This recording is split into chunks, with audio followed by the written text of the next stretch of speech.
Pilihan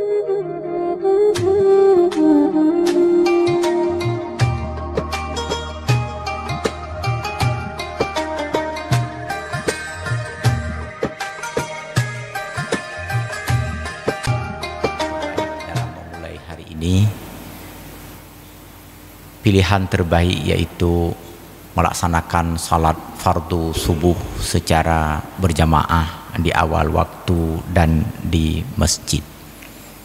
Sungguh tidak ada pilihan dan keputusan lain yang lebih baik daripada keputusan ini. Semoga memberikan motivasi dan semangat kepada kita untuk menjaga pilihan ini, agar sepanjang hari ini kita juga akan membuat pilihan-pilihan terbaik. Begitu pula di hari-hari berikutnya dari kehidupan kita. Dan semoga seluruh anggota keluarga kita, putra-putri, anak cucu, keturunan kita, sahabat dan kerabat kita, orang-orang kita kenal dan yang mengenal kita, juga diberikan hidayah dan anugerah iradah oleh Allah untuk membuat pilihan-pilihan terbaik di dalam hidup mereka. Dan tak ada pilihan yang lebih baik daripada pilihan ini, yaitu melaksanakan salat fardu subuh secara berjamaah di awal waktu dan di masjid. Salawat beriring salam kita doakan semoga disampaikan kepada baginda Rasulullah sallallahu alaihi wasallam, yang kerinduan kepadanya membuat kita berkreasi, membuat kita berupaya, berusaha agar mampu meneladani jejaknya, mengikuti sunnahnya, dan lebih-lebih lagi sangat merindukan dipersatukan dengannya di akhirat kelak. Bapak, ibu-ibu, guru-guru saya yang saya hormati, hadirin dan hadirat yang berbahagia, kita lanjutkan i'tikaf di dalam masjid mulia ini sambil mengharap rahmat, ridha dan hidayah Allah. Kita ikuti pengajian ilmu tauhid yang kita mulai seraya mengharapkan rahmat, ridha dan hidayah Allah dengan sama-sama membaca basmalah. Bismillahirrahmanirrahim. Pengajian kita pagi ini kita mulai dengan membahas alam dunia. Sebelumnya sudah kita bahas alam arwah atau alam ruh dan alam rahim. Masing-masing alam ada karakter yang sangat berbeda, ada sifat, ada bawaan yang sangat berbeda antara satu sama lain. Jika di alam ruh, manusia belum memiliki jasad dan fisik, di alam rahim sudah mulai terjadi pemaduan, terpadunya jasad dan fisik. Di alam dunia itu tentu perpaduan yang sudah semakin utuh. Bedanya adalah bahwa di alam ruh, di alam rahim, fisiknya masih kecil sekali termanfaatkan oleh manusia, maka di alam dunia ini fisik atau jasad manusia menjadi lebih dominan di dalam kehidupan atau di dalam perjalanan hidupnya. Kemudian yang kedua, karakter atau sifat yang sangat menonjol antara alam-alam sebelumnya dengan alam dunia adalah bahwa di alam sebelumnya manusia lebih banyak pasif, tidak banyak bergerak, tidak banyak membuat pilihan. Di alam rahim hanya menerima cinta dan kasih sayang yang sempurna. Hana payah minta, hana payah lake. Sedangkan di alam dunia hal seperti itu tidak berlaku lagi. Kalau ingin cinta dan sayang, maka berupayalah untuk memperoleh cinta dan sayang itu. Beda betul dengan di alam rahim. Bapak Ibu berbahagia, nanti akan kita bahas beberapa kali pertemuan tentang alam dunia, tetapi sebelumnya sebagai pengantar pada pagi hari yang berbahagia ini, kita lihat dulu apa sebenarnya yang dimaksud dengan dunia. Dunia telah membuat banyak sekali orang terpesona dan terpedaya, sampai-sampai para ulama seperti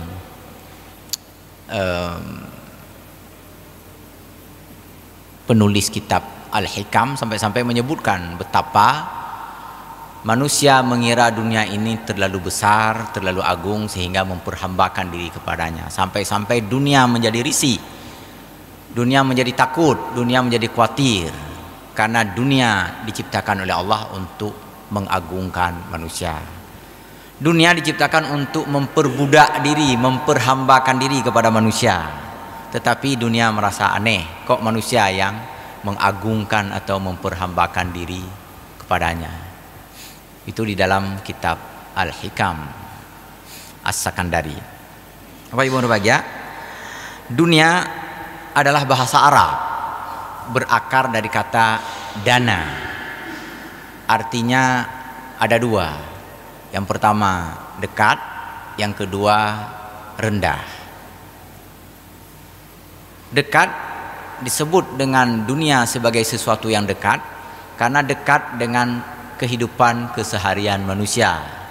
Ketika ditanya yang teh dunia, angkenyo, hanapa dunia, begitulah kira-kira. Saking dekatnya. Mana dunia? Inilah dia yang kita berada bersamanya. Tapi kalau ditanya mana rahim, itu payah kita cari dulu di mana. Mana arwah, kita ingat jauh sekali. Mana akhirat, belum kita temui. Kalau ditanya mana dunia, inilah dia. Kita sudah bersamanya, saking dekatnya, nggak payah tunjuk lagi, nggak payah nengok menoleh kiri kanan lagi, nggak payah cari lagi. Mana dunia itu? Inilah dia. Nggak payah nengok kiri kanan. Itu arti dunia secara bahasa dalam pengertian dekat. Ibnu Faris Az-Zakaria, seorang penulis kitab bahasa Arab, kitab kamus bahasa Arab pemula, menyebutkan bahwa dunia disebut dengan dekat karena orang-orang tak perlu mencari, bahkan tak perlu mengingatnya lagi. Tanpa harus mengingat, dia sudah berada di dunia itu. Tak perlu mencari, dia sudah berada di dunia itu. Tak perlu mengejar, dia sudah dikejar oleh dunia itu. Tak ada seorang pun yang bisa menghindari dari dunia. Karena begitu dekatnya, begitu meliputinya kehidupannya oleh dunia. Dunia meliputi kehidupannya. Anak payah minta alih, terus kedro ya. Nggak ada istilah misalnya ini saya ingin mengejar dunia ini. Nggak perlu dikejar.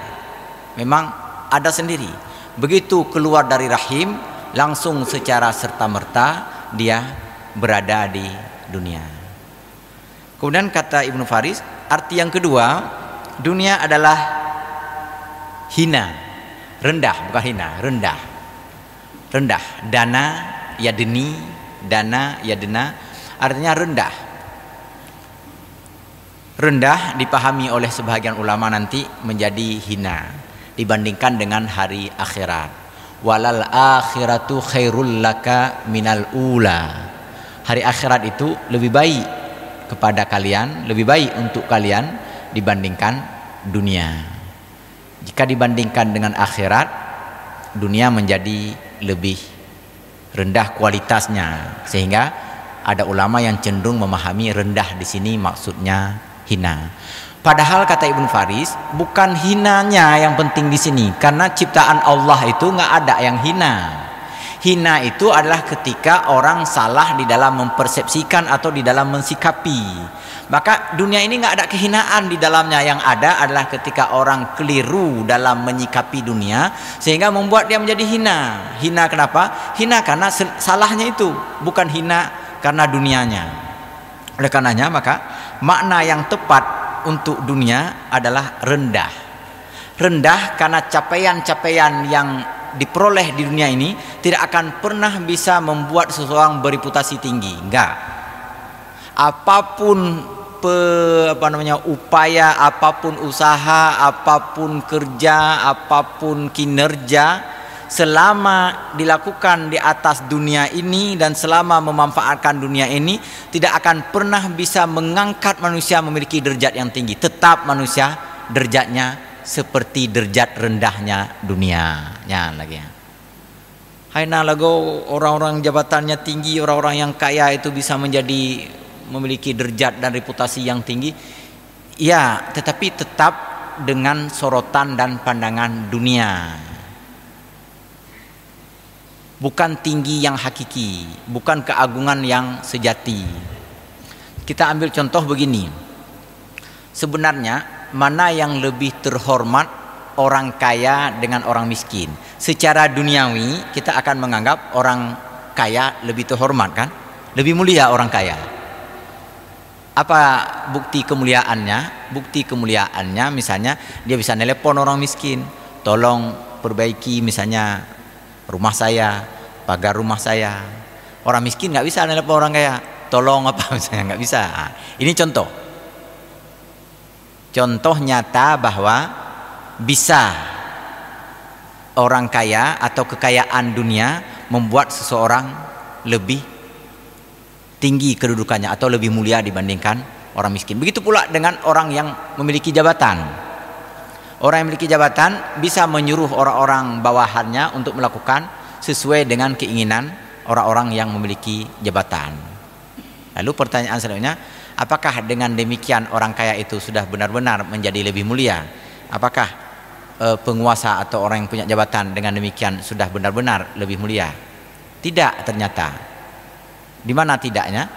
Tidaknya adalah bahwa kebutuhan antara orang kaya terhadap miskin itu diteliti oleh, saya lupa nama filosof Prancis, itu keperluan orang kaya terhadap miskin itu sebanding persis sama seperti kebutuhan orang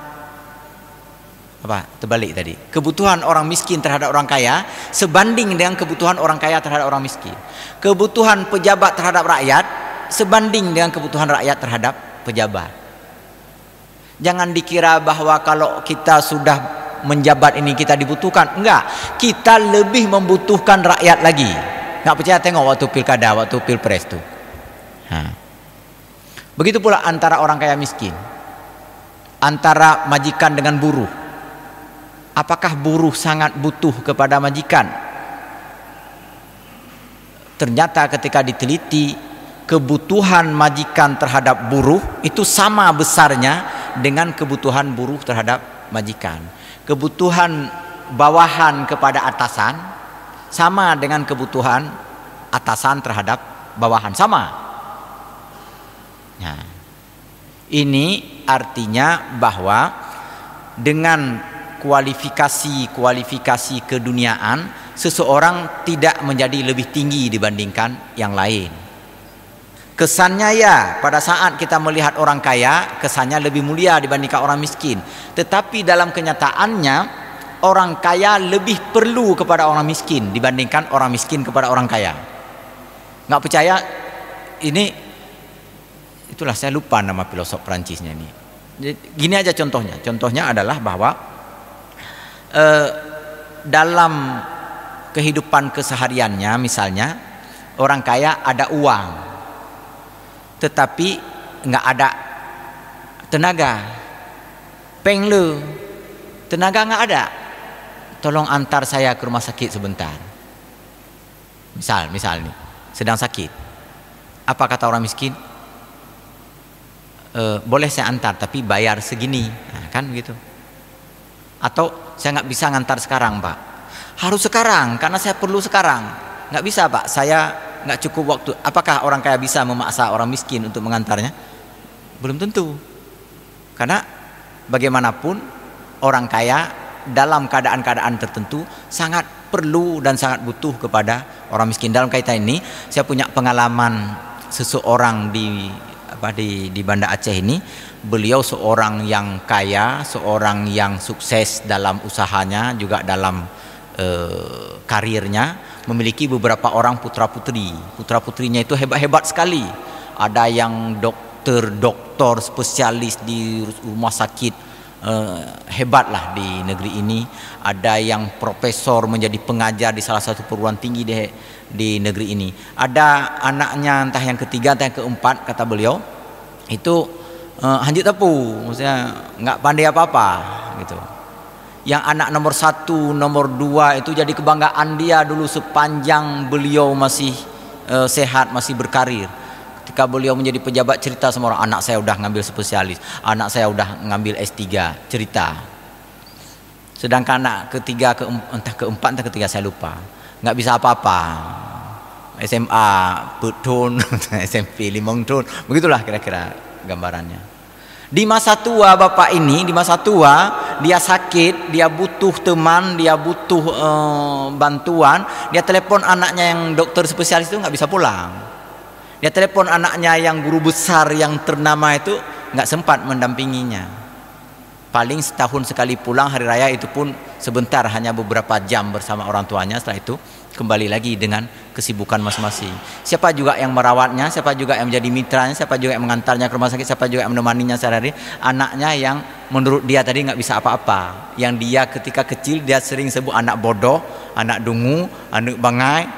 Ketika tua justru anak bangai inilah yang selalu mendampinginya. Sekali lagi Bapak Ibu ya, sesuatu yang diperoleh dengan kesuksesan dunia atau kesuksesan yang ada di atas dunia tidak secara merta bisa membuat seseorang menjadi lebih tinggi. Inilah makanya dunia itu rendah.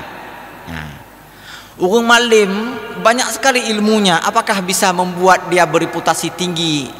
Enggak bisa. Karena kadang-kadang orang alim itu lebih perlu kepada orang yang tidak alim dalam keadaan-keadaan yang lain. Dalam keadaan tertentu ya, misalnya alim betul dalam soal salat, maka orang alim ini bisa mengajarkan orang lain tentang salat. Tetapi orang alim ini misalnya pas terjadi konflik atau terjadi gempa tsunami, hae geplung ya. Nggak sanggup lari misalnya, nggak sanggup menyelamatkan diri, maka orang alim ini butuh kepada orang lain untuk membantunya menyelamatkan diri dan sebagainya. Lalu apa juga yang membuat seseorang menjadi lebih mulia? Bukan dunianya, sikapnya lagi. Sikapnya tadi yang tidak semata-mata mengandalkan kelebihan-kelebihan secara duniawi tadi. Orang kaya bisa menjadi lebih mulia bukan karena kekayaannya, tetapi karena dia memanfaatkan harta bukan hanya semata-mata untuk duniawi, maka orang kaya ini menjadi mulia. Apa itu? Yunfiquna fis sarra'i wad dharra'i wal kadhimin, dan seterusnya. Lan tanalul birra hatta tunfiqu mimma tuhibbun. Orang kaya menjadi sangat tinggi kedudukannya ketika perolehan kekayaan dunianya itu bukan semata-mata untuk dunia, tetapi juga untuk akhirat. Begitu pula orang alim, ketika kealimannya, ketika ilmu pengetahuan yang dimiliki bukan diandalkan untuk kemegahan dunia, tetapi untuk pencapaian keridaan Allah di akhirat, untuk membimbing, untuk mengarahkan, untuk memberdayakan orang-orang yang lain, maka dia akan peroleh ketinggian di sini. Apalagi pejabat begitu juga, ketika ada kekuatan, ketika ada kekuasaan, ketika ada karir yang cemerlang, bukan semata-mata untuk karir, untuk kemegahan, tetapi ia manfaatkan untuk melindungi orang-orang zalim, melindungi orang-orang lemah, menegakkan kebenaran dan keadilan. Maka di situ dia menjadi lebih mulia. Kembali kepada pengertian dunia tadi, menurut Ibnu Faris, dunia maknanya rendah, bukan hina. Rendah dalam arti dunia saja tidak bisa diandalkan untuk membuat seseorang menjadi lebih tinggi kalau hanya dengan perolehan-perolehan duniawi. Perolehan-perolehan duniawi bisa menjadi atau membawa seseorang menjadi lebih tinggi jika bukan semata-mata dimanfaatkan untuk dunia saja. Untuk apa juga? Dikaitkan dengan sesuatu yang lain, untuk ukhrawi. Sebelum sampai ke ukhrawi itu, ada satu lagi yang layak kita simak di sini. Saya pernah membaca itu tadi, Al-Hikam. Begini, kemuliaan seseorang ketika hidup di dunia sebelum sampai ke akhirat, sebelum terlihat atau melihat catatan amalnya, juga bisa diperoleh. Sekali lagi, kemuliaan seseorang dengan memanfaatkan sumber daya dunia juga bisa diperoleh oleh seseorang walaupun belum sempat melihat catatan amal di akhirat. Kapan itu? Ketika ia lebih bermanfaat kepada orang lain dibandingkan orang lain terhadap dirinya. Ketika seseorang itu lebih bermanfaat terhadap orang lain atau besar manfaatnya terhadap orang lain, maka ketinggiannya itu sudah terjadi, kehormatan dan kemuliaannya itu sudah terwujud. Apa lebih mulia, apa lebih bermanfaat kepada orang lain? Ya, dalam hidup ini ada 2-3 orang misalnya berteman, maka dari 3 ini mana yang terbesar manfaatnya kepada yang lain? Mulai dari tenaganya, pikirannya, kekayaannya, pengaruhnya dan sebagainya. Makin kecil manfaatnya kepada yang lain, maka makin rendah kedudukannya. Ini belum kita lihat catatan amal.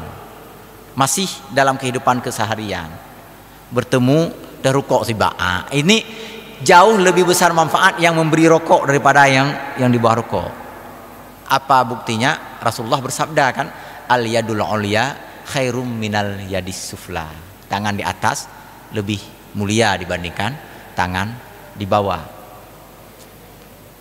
Bertiga ini bertengkar, saling bertengkar satu sama lain. Siapa yang lebih mulia daripada orang bertengkar ini? Siapa di antara mereka yang paling bermanfaat dalam menyelesaikan pertengkaran ini?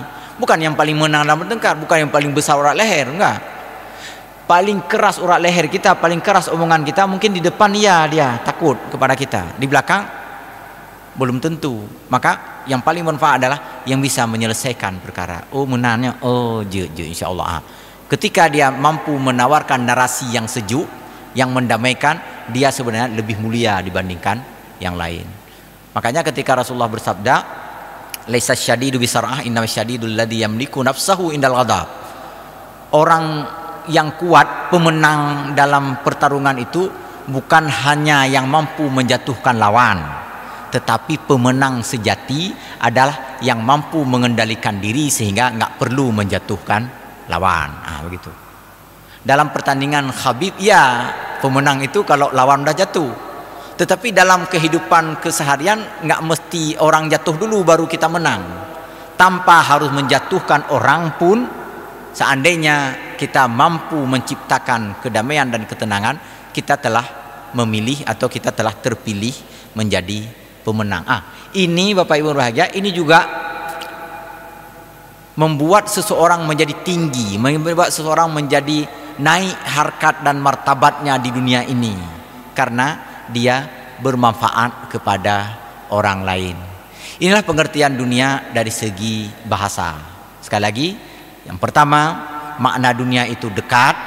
Begitu dekatnya dengan kita, nggak kemana-mana, nggak perlu kita cari, nggak perlu kita perjuangkan, nggak perlu kita kejar. Kita memang bertemu dengan dunia karena begitu dekatnya. Dan makna yang kedua adalah rendah. Rendah bukan bermakna hina, tetapi rendah dalam pengertian semua resource, semua sumber daya dunia yang kita kuasai tidak akan bisa membuat kita menjadi lebih tinggi, tetap menjadi rendah seperti itu saja. Kecuali dua hal, kecuali dua keadaan. Keadaan pertama, jika kita kaitkan dengan akhirat, maka kita menjadi lebih tinggi. Dan yang kedua adalah ketika kita bisa membawa manfaat yang lebih besar kepada yang lain, maka kita juga akan menjadi lebih tinggi.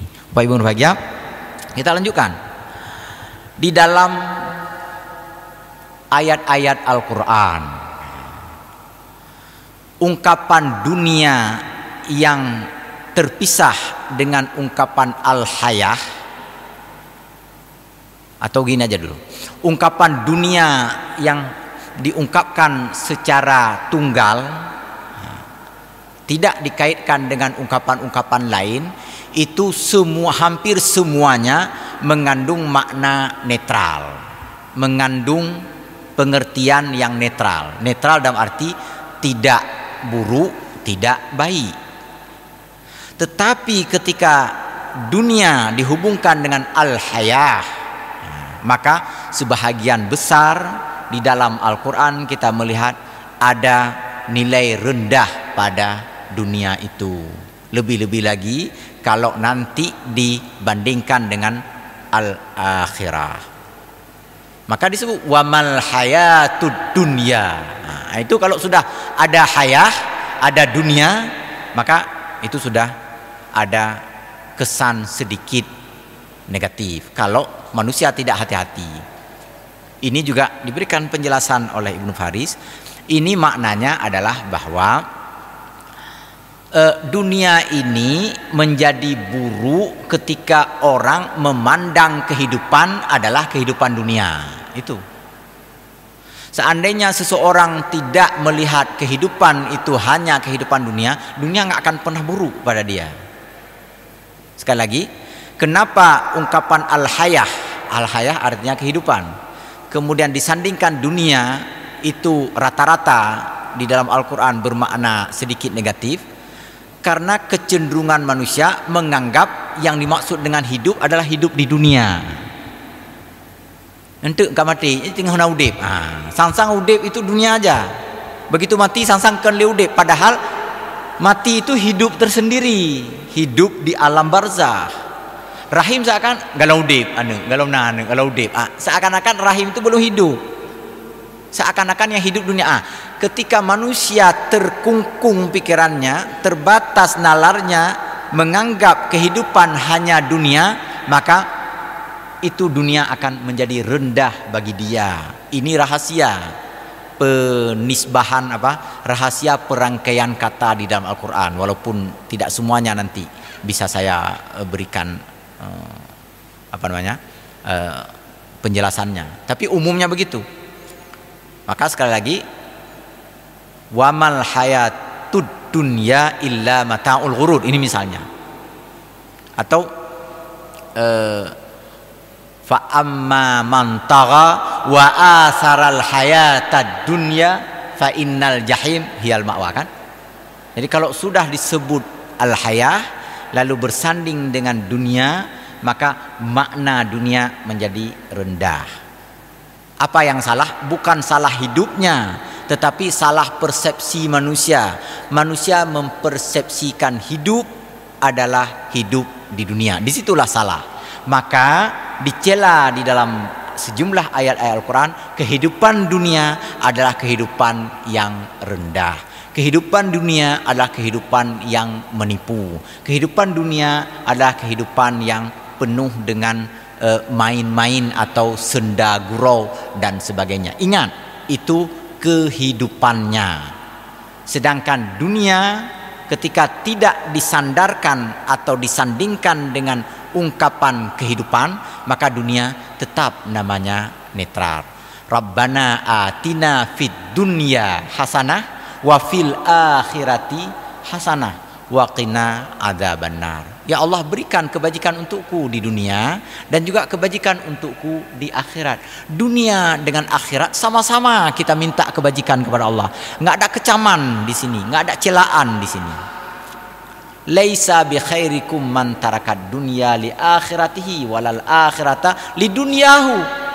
Bukan seorang itu dianggap sebagai baik ketika meninggalkan dunia lalu memprioritas akhirat, dan juga tidak baik memprioritas akhirat dengan mengabaikan dunia. Dunia dan akhirat sama-sama baik kalau sekali lagi manusia tidak menganggap bahwa hidup adalah hidup di dunia.